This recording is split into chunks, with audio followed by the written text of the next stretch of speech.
Buenas noches, amigos. Es un gusto poder saludarles por este medio, ya sea que nos estés viendo en Facebook o en la página de YouTube. Agradecemos a Dios porque todos estos días Dios nos ha estado hablando a través del pastor Bentancur. Y yo sé que esta noche también habrá un mensaje de parte de Dios para cada uno de nosotros. Quiero invitarte a tener una oración. Vamos a orar para que Dios bendiga este servicio y te bendiga también a ti. Oremos. Nuestro Dios y Padre que estás en el cielo, gracias te damos por escucharnos. Gracias te damos porque tenemos estos medios para poder compartir. Te doy gracias por cada uno de los amigos, de las amigas que nos están sintonizando. Y esta noche pongo en tus manos sus vidas. También pongo en tus manos al predicador y al mensaje, para que este mensaje toque nuestros corazones y nos transforme a la semejanza de Cristo. Porque es en el nombre de Cristo Jesús que oramos. Amén. Yo creo que para este día tú ya te aprendiste el canto tema que se llama Restauración. Es probable que ya lo andes cantando cuando vayas al trabajo, o con el simple hecho de decirte canto tema ya te puedas por lo menos el coro. Pero si no te lo has aprendido, esta noche lo cantaremos una vez más. Cantemos el canto tema, Restauración.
solas al huerto yo voy, cuando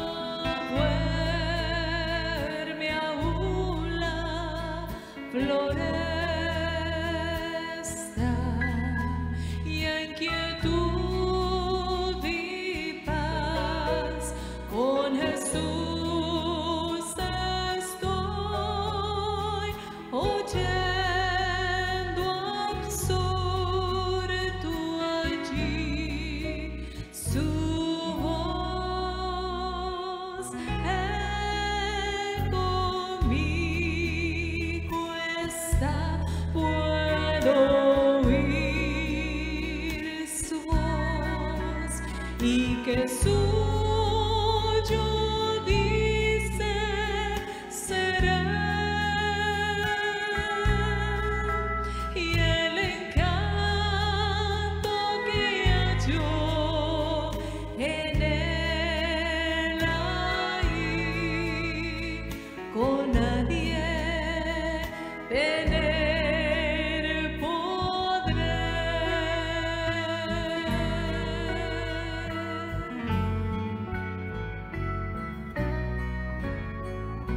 Con él encantado yo estoy, aunque en torno lleguen las sombras, mas me ordena ir a escuchar. Yo voy su voz doquier la pena esté. Él conmigo está, puedo oír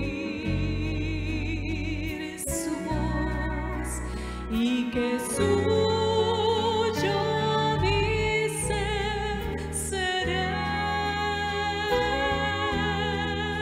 y el encanto que halló en él ahí,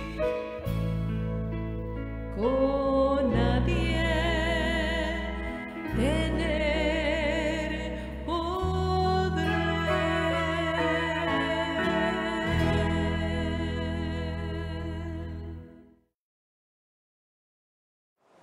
Agradecemos a Dios porque podemos compartir estos mensajes contigo.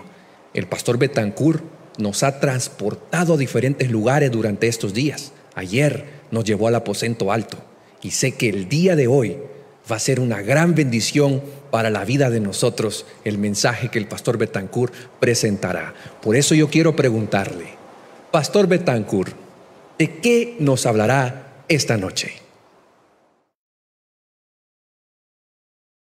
Hoy hablaremos de la oración y la tristeza, y nuestro tema estará basado en Mateo 26, del 36 al 46.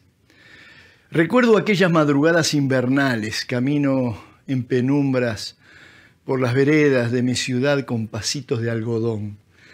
El silencio me envolvía y yo, sobrecogido por la soledad y la oscuridad de la noche, repetía una oración para ahuyentar las sombras y fantasmas que parecían esperarme detrás de cada árbol y de cada esquina. Era apenas un niño de unos 8 años y mi madre me confiaba la tarea de buscar los 2 litros de leche que el gobierno les daba a quienes tenían tarjeta de pobre. El almacén público abría a las 3 de la madrugada y solo trabajaba 1 hora. Quedaba a unas 20 cuadras de mi casa. No había promesas de luz en primavera ni tampoco en verano.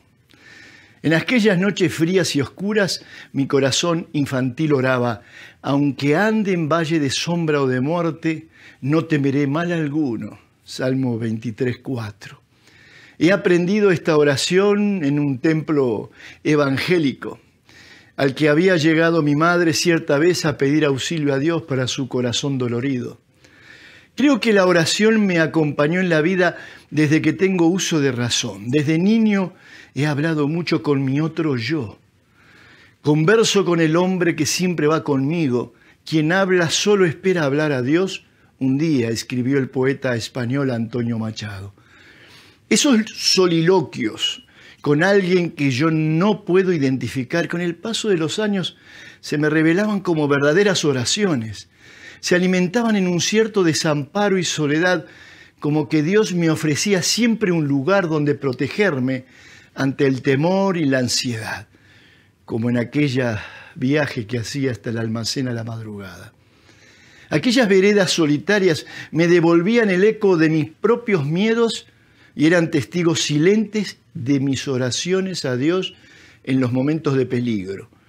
La oración es nuestro refugio ante los peligros de la vida. El salmista dice: aunque ande en valle de sombra o de muerte, no temeré mal alguno, porque tú estarás conmigo, tu vara y tu cayado me infundirán aliento. La oración y la palabra de Dios son la vara y el cayado de Dios. Es un refugio la oración y una fuente de poder, de paz y de esperanza. En su hora más oscura Jesús buscó a Dios en oración. La oración del Getsemaní le da el poder para abrir a los mortales la puerta de la esperanza. La oración de Jesús en aquel jardín nació en la víspera del viaje a las profundidades de su soledad, cuando debía enfrentar el absoluto desamparo. Vayamos con la imaginación a ese lugar, un jardín al oeste del Monte de los Olivos, que significa prensa de aceite. Ese era verdaderamente una prensa de aceite, en la que el buen olivo fue aplastado por una agonía sin igual y produjo un aceite precioso que desde entonces se vierte en nuestras heridas, dando consuelo y esperanza al corazón abatido. Por el temor a que los dedos la manchen, las manos del alma se escogen ante la posibilidad de tocar esta imagen incomparable de tristeza. Esta escena excede el entendimiento humano. Ni los filósofos pueden comprenderla, ni los poetas pueden describirla con metáforas que superen el relato sencillo de los 4 evangelios. Menos aún puede la escena ser dilucidada por el teólogo sistemático que la diseca para explicar los límites de la naturaleza humana y divina de Jesús. Así como el biólogo no tiene más que un cadáver cuando intenta conocer el misterio de la vida abriendo el cuerpo de un animal, el teólogo no tiene más que hojas muertas entre sus manos cuando intenta explicar el misterio de aquella escena sublime del Getsemaní. Jamás podremos captar la profundidad del dolor del Maestro de Nazaret, pero sí podemos disfrutar el dulce fruto de su sufrimiento, que es nuestra esperanza. Hasta la naturaleza cubre la escena de esa infinita tristeza bajo un manto de oscuridad.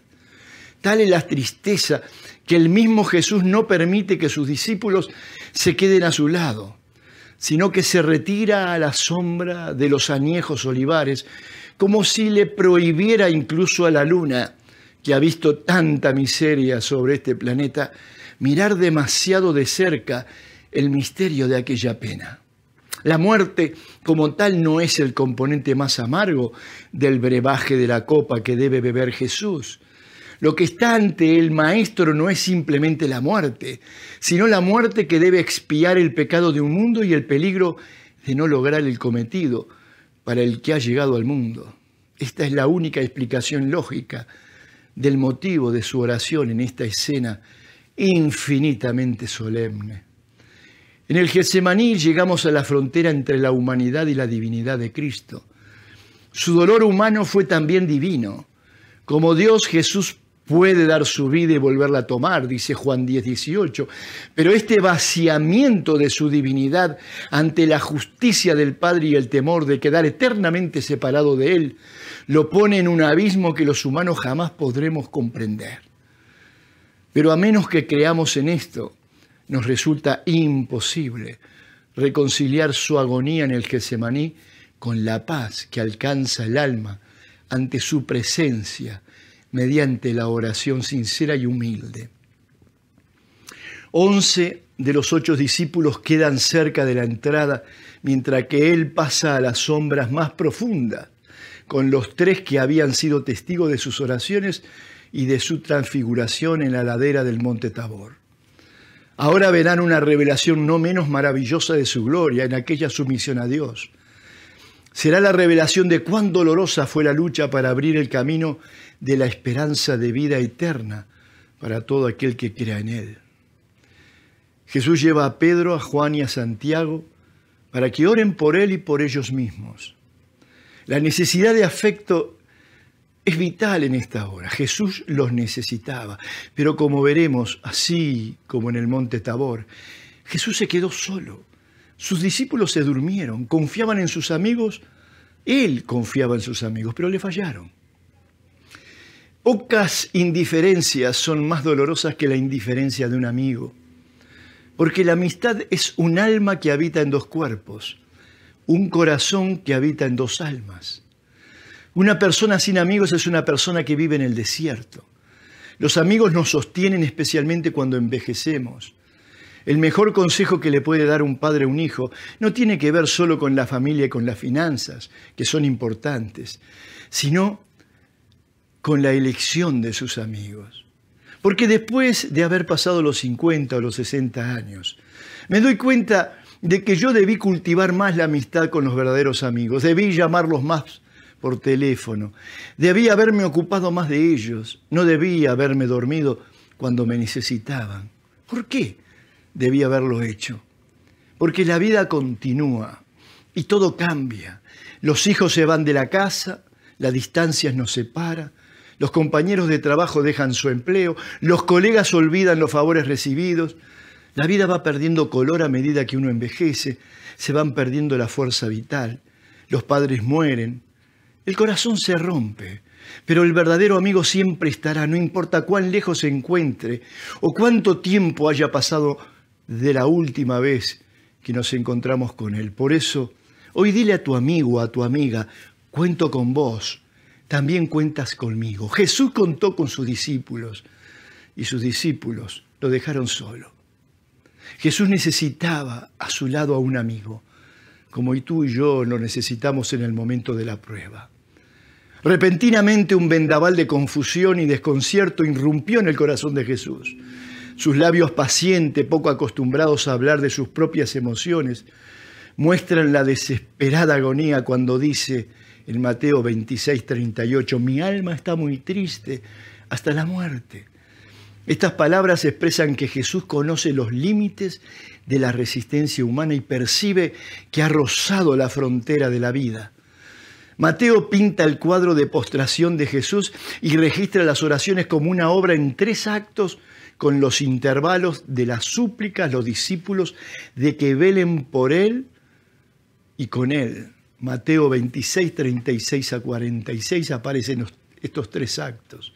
Cada oración corresponde a un acto y a su vez en las 2 primeras oraciones se destacan 3 elementos que revelan la esencia de la plegaria de Cristo. Primer acto, el instinto de autoconservación. Sus 3 oraciones son como una obra sinfónica in crescendo, cuyo dramatismo aumenta con el paso de las horas.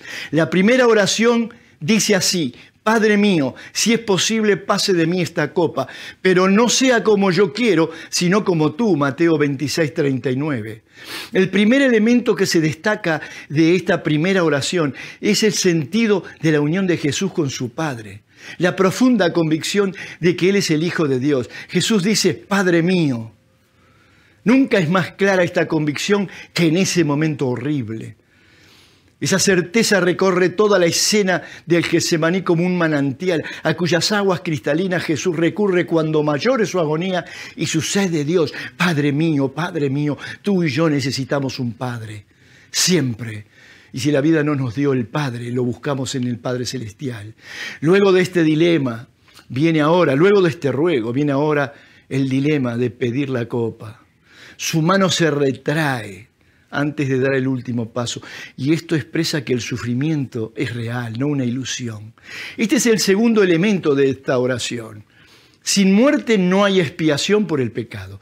Si no retrocede ante la copa, su humanidad no es como la nuestra, ni sus penas pueden ser nuestro faro iluminador. Pero el instinto natural de Jesús es una cosa y su voluntad es otra.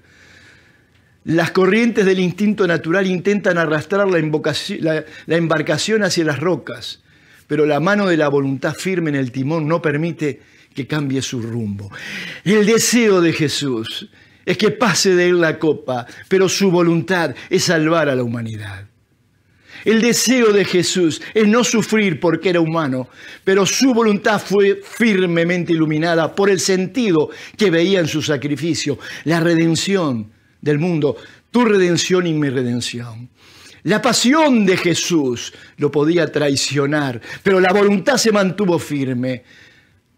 Oremos con Jesús y digamos, dame la gracia de mirar más de cerca cada día al Getsemaní, para encontrar las fuerzas cuando la vida me lleva a mis propios huertos de dolor. Gracias por enseñarnos que Dios es un Padre bueno. Gracias por tu sacrificio, Jesús, sin el cual no hubiera conocido mi pecado ni hubiera tenido esperanza de redención. Ahora vayamos al segundo acto. La voluntad vence el deseo. En el primer acto el deseo se expresa pero no vence. Y ahora sí vence la voluntad. Porque la Escritura dice, Padre mío, si no puede pasar de mí esta copa sin que yo la beba, hágase tu voluntad, Mateo 26, 42. Primero pide que pase, pero después vence la voluntad y dice, si no puede, hágase tu voluntad. El instinto de autoconservación de Jesús, que se expresa en la primera oración, no alcanza el punto de pedir absoluta e incondicionalmente que pase de él la copa. Porque si hubiera pasado de él la copa, no podríamos estar hablando de la palabra de Dios, no podríamos encontrar en ella esperanza, no podrías tú y yo encontrar redención. Si hubiera podido alcanzar el propósito de la redención sin beber la copa, Jesús la hubiese retirado. Por lo tanto, el tercer elemento que se encuentra en esta segunda oración es la total entrega a la voluntad del Padre, por cuya sumisión encuentra la paz. Esta plegaria demuestra que Jesús jamás pierde la certeza de que es el Hijo de Dios. Por eso esta oración comienza con las mismas palabras de la primera y expresa la aceptación de que no es posible que la copa pase de él. El sentido de la filiación que aparece en la primera oración, Padre mío, permanece también en la segunda y alcanza su máxima expresión en esta segunda súplica cuando dice que ya no tiene ningún deseo sino solo hacer la voluntad del Padre. Esta es la ofrenda voluntaria de sí mismo. Aquí Jesús alcanza el grado del sacerdocio y del sacrificio. Se ofrece como víctima con esta oración de consagración. Y es sacerdote y víctima, es sacerdote y cordero. Una vez más triunfa completamente y se somete y acepta la cruz. Para él, como para nosotros, una cruz aceptada deja de ser un dolor insoportable y la copa deja de ser tan amarga. Ante Jesús fallan todos los vendavales del dolor que quieren apartarlo de su misión. Porque su oración no tiene la intención de convencer al Padre de que pase la copa, sino de rendirse a su voluntad. Y esto nos da una clave. La oración de Jesús en el Getsemaní revela el camino hacia la paz. Cuando tú oras, hágase tu voluntad y aceptas la voluntad del Padre, te inunda el Padre de paz. Y aunque creas que te está pasando lo peor, te está pasando lo mejor. Porque los que aman a Dios, todas las cosas les ocurre para bien. No se turbe vuestro corazón, San Juan 14, 27. No se turbe vuestro corazón. No se turbe vuestro corazón, San Juan capítulo 14, versículo 1 también. No se turbe vuestro corazón. En la casa de mi Padre muchas moradas hay. Si así no fuera, yo lo hubiera dicho. Voy pues a preparar lugar y me iré y volveré y os tomaré para que donde yo estoy, ustedes también estén. Qué hermosa promesa. Solo el tiempo nos enseña el modo en que Cristo va escribiendo derecho en las líneas torcidas de nuestra vida. Solo el tiempo nos enseña cuán grande es su amor por nosotros. Dios escribe derecho en líneas torcidas. Siempre recuerdo un amigo que llegó literalmente llorando a mi habitación en el hogar de varones en el Colegio Adventista del Plata, ya por la década del 70. Los dos estudiábamos para ser pastores. Su novia lo había dejado. Ennoviaban hacía varios meses. Para mí era un récord que la relación durara tanto tiempo, porque la chica solía romper la relación con sus novios apenas después de una semana. En un año había dejado un tendal de muchachos sufriendo a causa del dolor que les producía ese abandono. Obviamente yo estaba en ventaja respecto de mi amigo. Veía lo que él no podía ver. Él estaba en medio de la tormenta de sus emociones. ¿Saben? Porque un amigo bucea en el fondo del corazón del otro amigo, inquiriendo sus verdaderas necesidades, y ve lo que el otro no ve o tarda en ver. Y yo veía lo que él no veía. Entonces le dije, Dios escribe derecho en líneas torcidas. Y en ese momento mi amigo no lo entendió. Me dijo, tú le mandas a Dios a que resuelva lo que no puedes resolver. Eso es huir de la realidad. Entonces le dije, sí, hay que mandarle a Dios lo que uno no puede resolver. Hace 3 años fui a predicar a la iglesia de mi amigo, aquí en los Estados Unidos. Él también emigró como yo. Entonces tuvimos tiempo para recordar nuestros tiempos pasados, el modo en que Dios fue guiando nuestra vida. Y en un momento mi amigo me recordó aquella frase que yo le pronunciara en la habitación del hogar de varones. Dios escribe derecho en líneas torcidas. Y me dijo, tenías razón. Aquella chica por la que lloré tanto no hubiera sido una buena compañera para el ministerio. Tuvo 4 maridos y el que ahora tiene no es su marido. Los tiempos de Dios son perfectos para tu vida y para mi vida. Por eso podemos decir, oh Jesús, dame la gracia de mirar más cerca cada día el Getsemaní para encontrar la paz que solo tú puedes dar. Dame la gracia para entender que tú escribes derecho en líneas torcidas. Dame la gracia para comprender que en medio de la prueba tengo que esperar en ti. Dame la gracia para saber que tú quieres lo mejor para mí. Dame la gracia para entregarte mi voluntad, aunque ese no sea mi deseo. La vida, mis hermanos, no es sueño. La vida no es sueño. Dice el relato bíblico en Mateo 26, 44. Y dejándolo se fue de nuevo y oró por tercera vez, diciendo las mismas palabras de la primera y segunda oración. Se trataba de las palabras de la segunda oración cuando su espíritu se había entregado totalmente al sacrificio. Cuánto contrastes nos brinda la escena.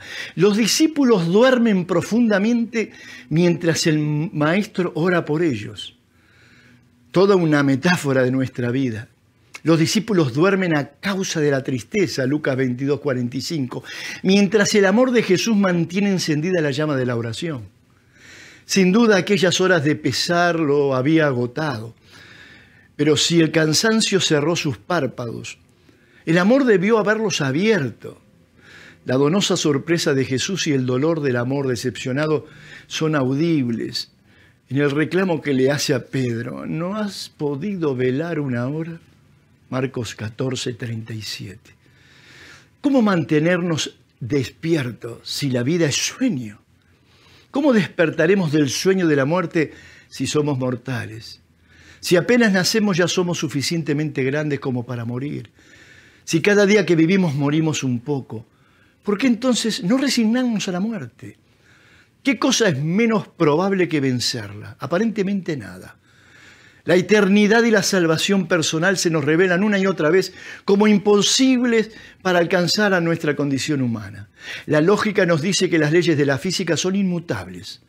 Y la realidad nos dice que la especie humana es mortal y somos individuos de esa especie. Pero más aún, salgamos de los datos que nos brinda el mundo exterior y miremos con sinceridad nuestro ser interior. ¿Merecemos acaso la salvación? Estamos llenos de egoísmo.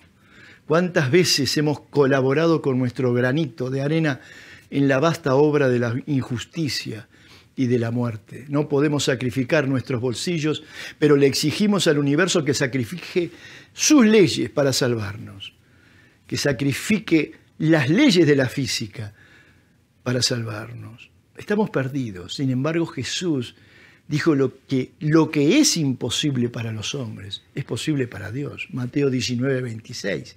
Y aquí está la esperanza.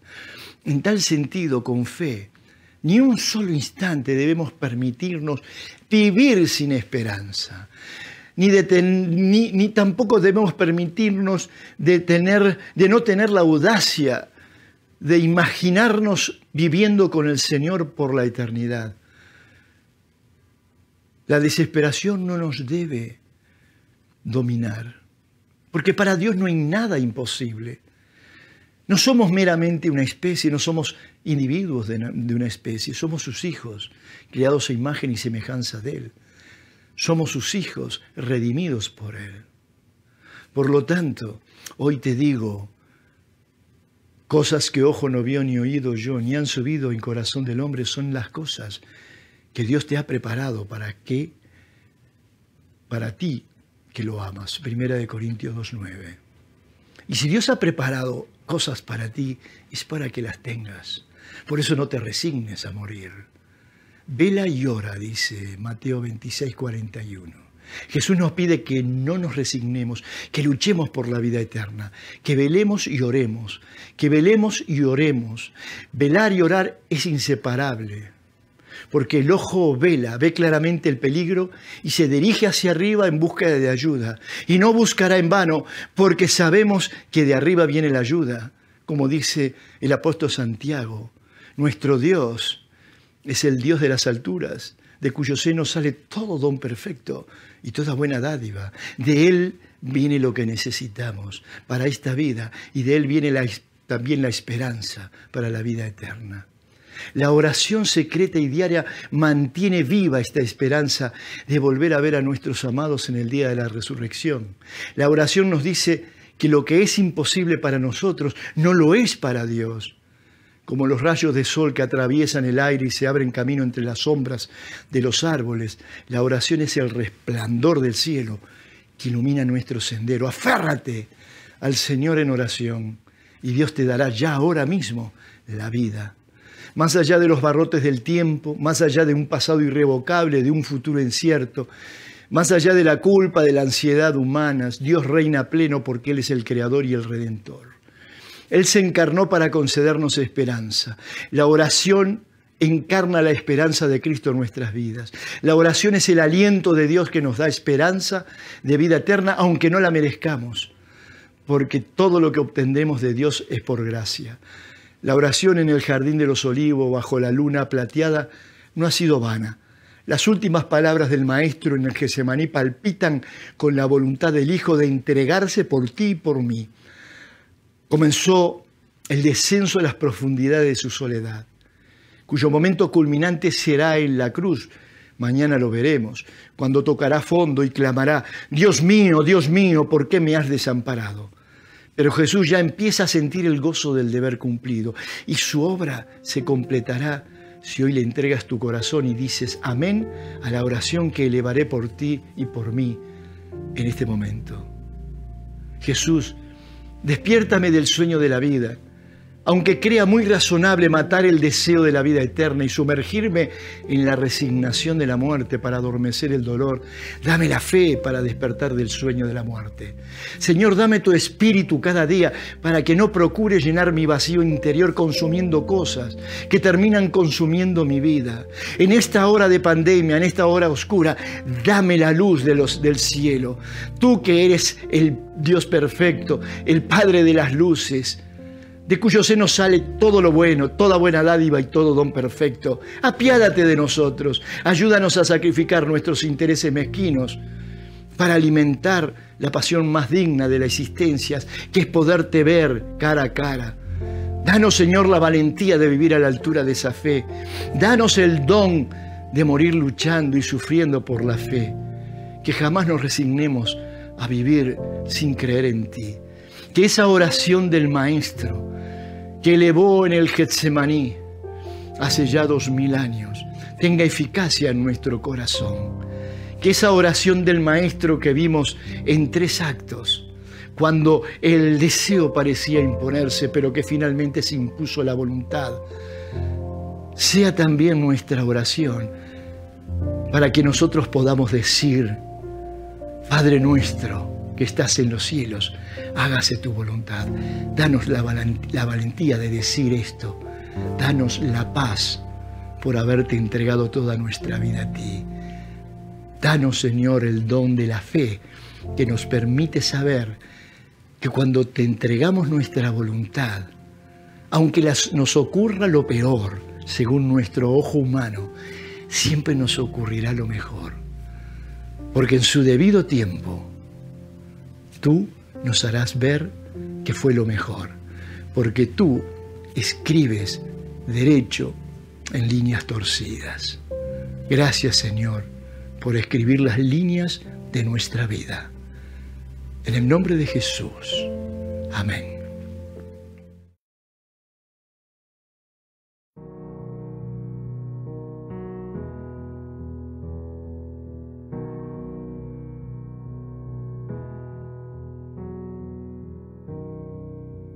Si abatido y dolido estás y cansado del peso cargar, Cristo nos llama. Si al final del camino estás sin saber hacia dónde mirar, Cristo nos llama.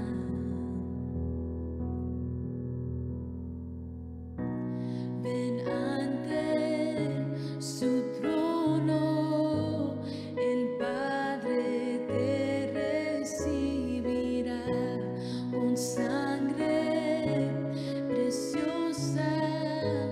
Jesús borró nuestra maldad.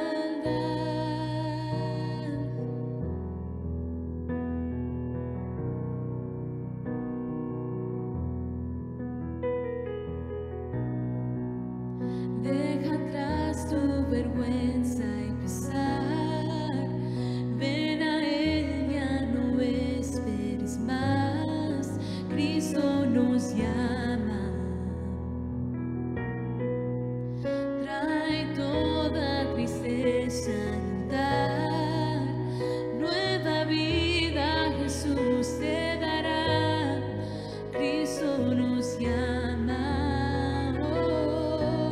Ven ante su trono, el Padre te recibirá con sangre preciosa.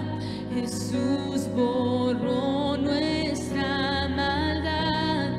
Ven ante su trono, el Padre te recibirá con sangre preciosa. Jesús borró nuestra maldad.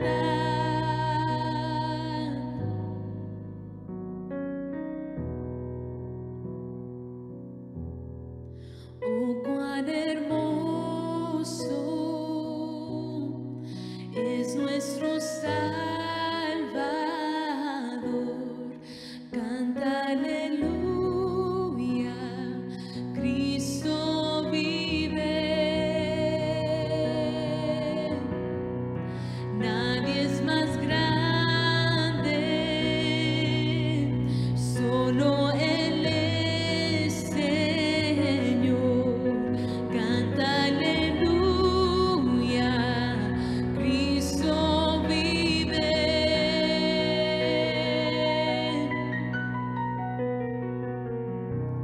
Ven ante su trono, el Padre te recibirá con sangre preciosa. Jesús borró nuestra maldad. Ven ante su trono, el Padre te recibirá con sangre preciosa. Jesús borró nuestra maldad. Oh,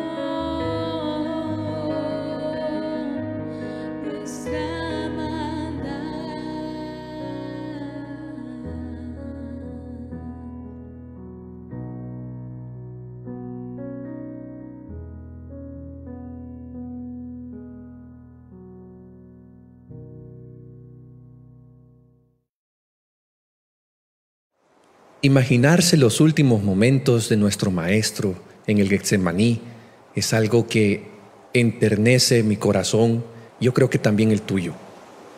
Pensar de que el destino de la humanidad pendía de un hilo en esas oraciones finales. Gracias, Pastor Betancourt, por transportarnos a ese lugar y recordar esas horas penosas de nuestro Maestro.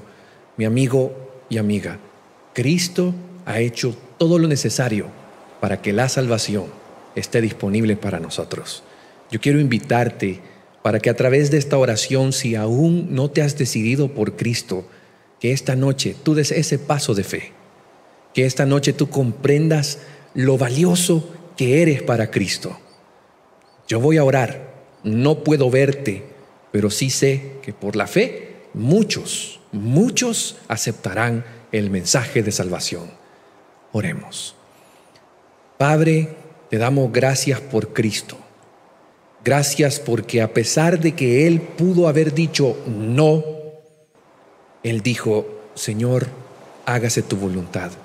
Y gracias a ese esfuerzo, Señor, de nuestro Señor Jesucristo, gracias a ese momento donde fue tentado, fue probado en el Getsemaní, gracias, Señor, porque Él siguió adelante con el plan de salvación por amor a nosotros. Por eso oro por cada uno de nuestros amigos que están ahorita viendo esta transmisión, para aquellos que se encuentran en el valle de la indecisión, Señor, que se decidan esta noche por ti. Es una obra de tu Espíritu, Señor, es una obra de fe. Por eso te pido, Señor, que puedas moverte en los corazones de aquellos que escucharon este mensaje. Bendícelos, guíalos y, Señor, que el mensaje de esta noche nos haga reflexionar en el gran sacrificio de nuestro Maestro y Señor Jesucristo. En el nombre de Él oramos. Amén.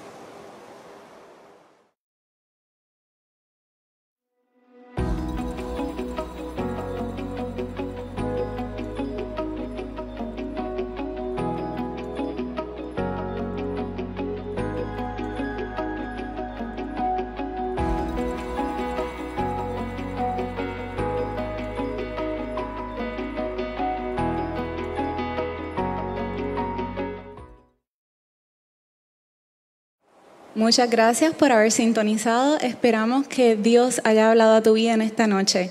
Aprovechamos también para invitarte mañana a las 7 de la noche. Sintoniza a través de YouTube o Facebook. Este programa es muy especial de Semana Santa. Se titula Las oraciones de mi Maestro. Invita a alguien para que también reciba esta bendición. Buenas noches y Dios te bendiga.